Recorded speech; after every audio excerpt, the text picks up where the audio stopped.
Hoy vamos a recorrer dos universos literarios argentinos que son realmente potentes.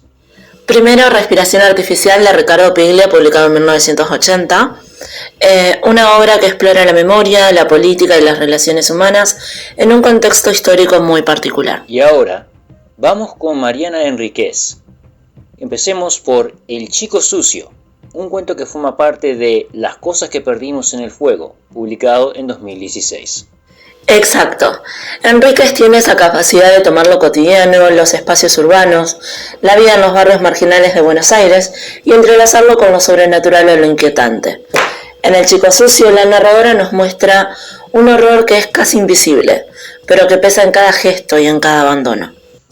Después tenemos Cuando hablábamos con los muertos, que pertenece al libro Los peligros de fumar en la cama, de 2009. Acá, Enríquez se adentra en la adolescencia, los juegos con lo paranormal y el pasado que no termina de cerrarse.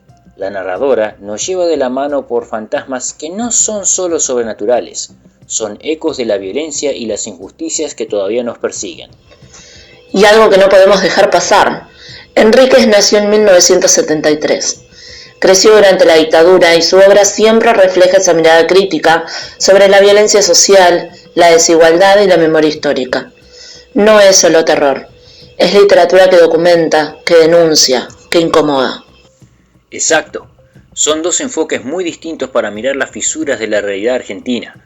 Ambos, a su manera, indagan en la persistencia del pasado, en la violencia, a veces explícita, otras veces más latente, también en cómo habitamos espacios cargados de historia y de olvido. Nuestra exploración de hoy se va a centrar en cómo estos temas aparecen en los fragmentos que tenemos delante. A lo largo de este episodio vamos a explorar cómo estos autores construyen sus mundos, cómo juegan con la memoria, el miedo y la realidad, y qué nos dicen sobre nosotros y la sociedad que retratan. Así que nos espera un análisis intenso y fascinante de estas obras.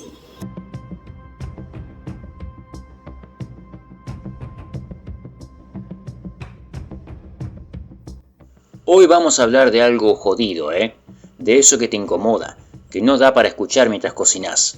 La pregunta es, ¿cómo narrar el horror de los hechos reales? ¿Cómo metes en palabras una dictadura, la pobreza, la desaparición de personas? Para eso vamos a cruzar a Ricardo Piglia con Mariana Enríquez. Arranquemos con Piglia. Respiración Artificial salió en 1980, plena dictadura militar. El tipo no podía narrar de frente porque lo censuraban o lo hacían desaparecer. Entonces lo hace con cartas, con voces fragmentadas, con silencios. Hay un momento en que directamente se pregunta, citando a Joyce, ¿cómo narrar los hechos reales? Y la respuesta es, no se narran, se insinúan. Pará, ¿eso no es medio cagarse? O sea, esconderse detrás del fragmento, del archivo, ¿no termina siendo una forma de no decir nada? No, para nada. Para mí es al revés. Es honesto. Piglia sabía que la historia no es un relato objetivo, sino una construcción narrativa. En la novela, el protagonista Osorio investiga su antepasado, y lo que encuentra son mitos, versiones falsas, nada firme. Es un policial donde nunca hay una verdad. Lo que muestra es que la historia, incluso la oficial, está llena de huecos. Y eso en plena dictadura era dinamita. Ok, pero fíjate en Mariana Enríquez. No tiene que esconderse y te lo tira en cara. En El Chico Sucio te abre con lo encontraron muerto en un baldío, envuelto en una bolsa de basura. Chao, sin metáforas, sin vueltas, crudo. Sí, pero esa crudeza tiene otra trampa. Te puede llevar a naturalizar la miseria. La historia está ubicada en Constitución, barrio marginal de Buenos Aires, y la misma narradora lo dice. Me daba cuenta de lo poco que me importaba la gente. Ese es el verdadero horror, la indiferencia. Y fíjate cómo lo describe. La primera vez hice la denuncia a la policía. La segunda vez ya sabía que era inútil, que la policía les tenía permitido robar en la avenida. La ley mirando para otro lado. O sea, la miseria tan real que parece ficción y la ficción te la devuelve como un cachetazo. Incluso el chico parece un fantasma urbano. El cuento termina diciendo, no quedaba nada del Chico Sucio y su madre. Nada. Como si nunca hubiesen estado ahí. Es tremendo. Esos son los fantasmas del presente, no del pasado. Pero espera, Enríquez también juega con el pasado. En Cuando hablábamos con los muertos, te invita un grupo de pibas de los 90 jugando a la Ouija, y de repente la tabla responde: ¿dónde están? ¿Dónde los tienen? ¡Tremendo! Claro, y ahí conecta con Piglia, porque en los 90 se quería cerrar el tema de la dictadura, como si ya fuera pasado. Y Enríquez dice no, los fantasmas siguen acá. Y lo documenta con referencias concretas. Cita La noche de los lápices, el documento de Nunca más que una de las chicas lleva a la escuela. Nunca más, que la pichona había traído porque en su casa se lo dejaban leer. Incluso nombra el Pozo de Arena, un centro clandestino de detención real. Horror histórico filtrado por el género de terror. Es tremendo, porque ahí el terror no es invento, es historia pura. Totalmente. Fíjate cómo la literatura hace resistencia. Piglia con el archivo y la fragmentación, Enríquez con el terror social y lo espectral. Como dice Piglia, la literatura ilumina el pasado para dejar a la vista las infamias del presente. Igual, me mata pensar que los adolescentes de los 90 invocaban a los fantasmas con la Ouija mientras miraban La noche de los lápices. Yo a esa edad veía Dragon Ball. Pero ese es el punto.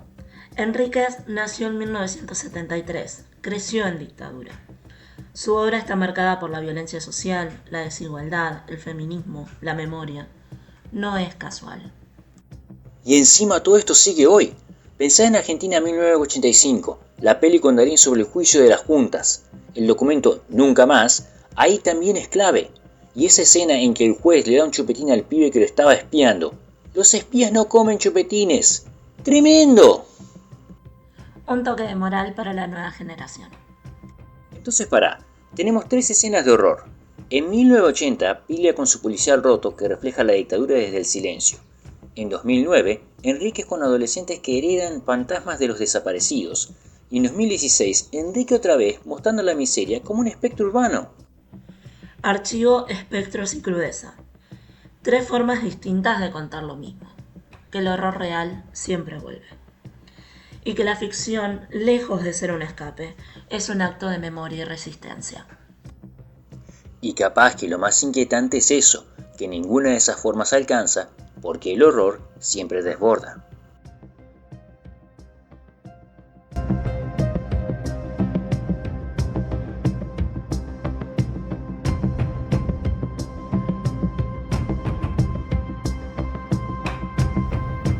Entonces, ¿a dónde nos lleva todo esto? ¿Por qué esta obsesión con los fragmentos? Bueno, las últimas piezas del rompecabezas nos muestran que esto no es solo un juego literario. Para nada. Para ambos autores, esta forma de narrar, fragmentada y roja, es en realidad un espejo de una realidad nacional, la Argentina, marcada por quiebres, por desapariciones, por historias que nunca terminan de contarse o que siempre están en disputa. El personaje de Piglia, Osorio, parece casi un profeta de la historia argentina. Una historia cíclica de luchas interminables que parece nunca consolidarse, que siempre se rompe en pedazos, otra vez. Y si en Piglia el foco está en la memoria histórica y en los laberintos de la política, en los cuentos de Enríquez el eje está en las narradoras. En El chico sucio, la voz nos lleva por la mirada de alguien que presencia el horror cotidiano, a veces evidente, otras veces apenas sugerido. En Cuando hablábamos con los muertos, la narradora nos sumerge en lo sobrenatural y en la violencia urbana, con una intimidad que hace que lo aterrador se vuelva cercano y casi inevitable. La conexión oculta entre el horror de Enríquez y la historia de Piglia es en el fondo un mismo diagnóstico. Vivimos en un mundo fragmentado. La historia, la memoria, incluso la identidad, no son cosas sólidas, son mosaicos que armamos con los restos que encontramos. Y esto nos deja una pregunta final, que resuena mucho más allá de los libros. Si nuestro pasado es esta colección de piezas rotas, ¿qué tipo de historia estamos construyendo ahora mismo? Es una historia potente, ¿no? Que nos invita a pensar en cómo armamos nuestras propias realidades a partir de los fragmentos que nos tocan. Eso quiere decir que hay otra historia, la verdadera historia. Quien quiera oír, que oiga.